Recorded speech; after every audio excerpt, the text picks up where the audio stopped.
पिला माने आज आम कौन करबा ना पानी रो सब आकार जानिबा। पानी कौन गला गोटे तरल पदार्थ पानी के आम जो रखिबा से सेई भलिया हेई जीवो। एटा कोन ना मग आम पानी को मग रे रखिछे से केमते हेची मग भलिया हेई जाईछि। जदि पानी को आम ग्लास रे रखिबा से ग्लास भलिया जीवो। देखो समस्त ग्लास भलिया गेला ना नहीं। जदि आम पानी को ताटिया रे रखिबा ये ताटिया वाला देखो ताटिया भलिया केमते हे गेला खर्चा हे गेला ना नहीं। जदि आम पानी को एते थाळिया रे रखिबा केमते हेला थाळिया भलिया खर्चा हे गेला। ताले पानी रो किछि आकार नाही।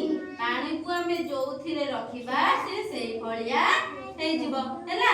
तुमको जे पचारबा पानी रो आकार अछि तुम कोन कहबो आकार नाही। आमे ताको जोथिरे रखिबा से सेई भलिया हे जीवो। हम जदि पानी को बाल्टी रे रखिया बाल्टी भलिया हे जीवो।